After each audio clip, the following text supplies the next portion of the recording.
আসসালামু আলাইকুম ওয়া রাহমাতুল্লাহি ওয়া বারাকাতুহু। আজকে আমরা কাবা শরীফের ব্যাপারে জানব। সৌদি আরবের মক্কা শহরের মসজিদুল হারাম মসজিদের মাঝখানে অবস্থিত ইমারত, যা মুসলমানদের কিবলা, কাবা, কাবাঘর, কাবা শরীফ এবং আরও যে নামে পরিচিত তা হলো আদি বাড়ি বা পবিত্র বাড়ি।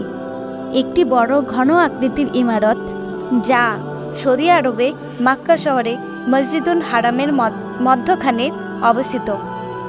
প্রকৃতপক্ষে মসজিদটি কাবাঘরকে ঘিরে তৈরি করা হয়েছে। ইসলাম ধর্মের মধ্যে কাবাকে সবচেয়ে পবিত্র স্থান হিসেবে মনে করা হয়। এটি মুসলমানদের কিবলা, অর্থাৎ তারা যেদিকে মুখ করে নামাজ পড়ে বা সালাত আদায় করে। পৃথিবীর যে স্থান থেকে কাবা যেদিকে, মুসলমানগণ ঠিক সেই দিকে মুখ করে নামাজ আদায় করেন। হজ এবং উমরা পালনের সময় মুসলমানগণ কাবাঘরকে ঘিরে তাওয়াফ করেন। বিশেষ করে রমজান মাসের শেষ দশকে ও হজের সময় মুসলমানের সমাগম সবচেয়ে বেশি পরিলক্ষিত হয়। ভৌগোলিক অবস্থান: এটি সৌদি আরবের মক্কা নগরীতে মসজিদ আল হারামের মাঝখানে অবস্থিত। কাবা শরীফের গিলাফ: কাবা কালো সিল্কের ওপরে স্বর্ণখচিত ক্যালিগ্রাফি করা কাপড়ের গিলাফে আবৃত থাকে। কাপড়টি কিসওয়াহ নামে পরিচিত, যা প্রতি বছর পরিবর্তন করা হয়। এই কাপড়ের মধ্যে সুতো দিয়ে কালেমা শাহাদাত লেখা হয়। এর 2/3 স্থানে কোরআনের বাণী স্বর্ণ দিয়ে লেখা থাকে। কিবলা: কিবলা হচ্ছে নামাজের জন্য মুসলমানদের যে দিকে মুখ করে দাঁড়াতে হয় সেই দিকটি। অনেক ধর্মেই উপাসনার জন্য কোনো নির্দিষ্ট দিক থাকে। সেই রকম মুসলমানদের জন্য কিবলা হচ্ছে মক্কায় অবস্থিত মসজিদুল হারাম, যা কাবা শরীফ নামে বেশি পরিচিত। তবে প্রথমে কাবা শরীফ কিবলা ছিল না, বরং প্রথম কিবলা ছিল জেরুজালেমে অবস্থিত মসজিদুল আকসা। মদিনায় হিজরতের 16 মাস পর কোরআনের নির্দেশনা অনুযায়ী কিবলা পরিবর্তিত হয়।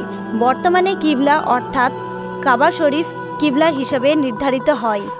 তাওয়াফ: তাওয়াফ হলো ঘড়ির কাঁটার বিপরীতমুখী হয়ে কাবা ঘরের চারপাশে 7 বার প্রদক্ষিণ করা।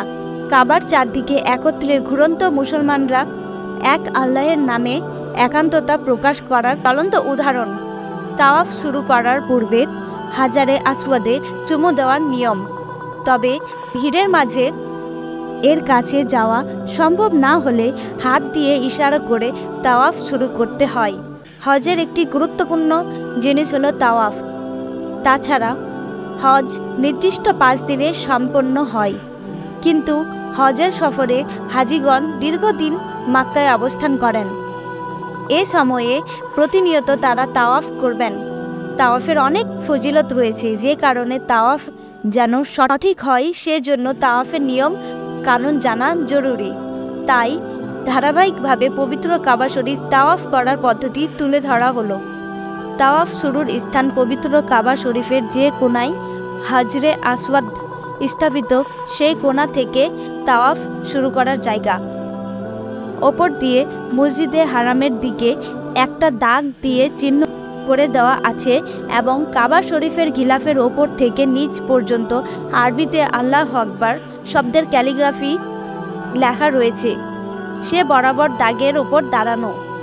তাওয়াফ শুরু করার আগে হজরে আসওয়াদকে চুম্বন করা অথবা স্পর্শ করা সম্ভব না হলে দাগের ওপর দাঁড়িয়ে চলা শুরু করার সময় নামাজের নিয়ত বাঁধার মতো করে ডান হাত কাঁধ পর্যন্ত উঠিয়ে হজরে আসওয়াদের দিকে ইশারা করে মুখে বিসমিল্লাহি আল্লাহু আকবার বলে চক্কর দেওয়া শুরু করা। যেদিকে যাবে হজরে আসওয়াদ থেকে পবিত্র কাবা শরীফের দরজার দিকে অগ্রসর হওয়া। এরপর হাতিমে কাবার বাহিরের দিকে রুকনে ইরাকি ও সামি অতিক্রম করে রুকনে ইয়ামিনীর বরাবর এসে তা স্পর্শ করা। যদি তা সম্ভব না হয় তবে ডান হাতের ইশারা করে আল্লাহু আকবার বলবে। রুকনে ইয়ামানি থেকে হজরে আসওয়াদ পর্যন্ত আস্তে আস্তে এই দোয়া পড়া: হে আমাদের প্রতিপালক, আমাদেরকে দুনিয়া এবং পরকালের কল্যাণ দান করুন। এবং জাহান্নামের আগুন থেকে মুক্তি দান করুন। হজরে আসওয়াদের কোনায় এসে আগের মতো আবার স্পর্শ বা ইশারার মাধ্যমে আল্লাহু আকবার বলে চক্কর শুরু করা। এইভাবে 7 চক্করের মাধ্যমে তাওয়াফ সম্পন্ন করা। স্থাপত্য এবং অভ্যন্তর। কাবা হলো একটি ঘনক আকৃত কাঠামো যা পাথর দিয়ে তৈরি। এটি প্রায় 13.1 মিটার অর্থাৎ 43 ফুট 0 ইঞ্চি লম্বা। কাবার ভেতরের মেঝে মার্বেল ও চুনাপাথর দিয়ে তৈরি। অভ্যন্তরীণ দেওয়ালের পরিমাপ 13 মিটার গুণিত 9 মিটার। ছাদের অর্ধেক পথ সাদা মার্বেল দিয়ে তৈরি। মেঝে বরাবর অভ্যন্তরের মেঝে প্রায় 2.2 মিটার 7 ফুট 3 ইঞ্চি। স্থলভাগের উপরে যেখানে তাওয়াফ করা হয়। কাবার প্রবেশ পথের সরাসরি সংলগ্ন দেওয়ালের শিলালিপি সহ 6টি ফলক আছে এবং অন্যান্য দেওয়াল বরাবর আরও বেশ কয়েকটি ফলক রয়েছে। দেওয়ালের উপরের কোণে স্বর্ণাক্ষরে কোরআনের আয়াত দিয়ে সূচিকর্ম করা একটি কালো কাপড় আছে।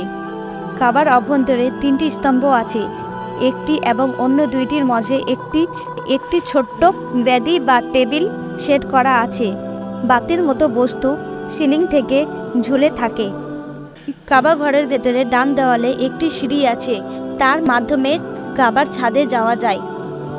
আল আসওয়াদ কালো পাথর কাবার পূর্ব কোণে অবস্থিত।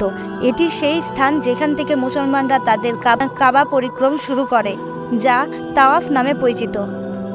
মাটির উপর কাবার উত্তর পূর্ব দেওয়ালে উপস্থিত রয়েছে প্রবেশদ্বার একটি দরজা, যাকে বলা হয় বাব আর রহমান। এটিও প্রবেশদ্বার হিসেবে কাজ করে। 1979 সালে 300 কেজি সোনার দ্বারা শিল্পী আহমদ বিন ইব্রাহিম তৈরি করেন এই সোনার দরজা, যা 1642 সালে তার পিতার দ্বারা তৈরি পুরনো রূপার দরজার প্রতিস্থাপন করে সোনার দরজা বসানো হয়। মিজাব আল রহমান, যাকে সাধারণত মিজাব বলা হয়, এটি একটি সোনার দ্বারা তৈরি। 1627 সালে যখন কাবা পুনর্নির্মাণ করা হয়েছিল, 1626 সালে একটি বন্যার কারণে 4টি দেওয়ালের মধ্যে 3টি দেওয়াল ভেঙে পড়েছিল। তারপরে এটিকে যোগ করা হয়েছিল।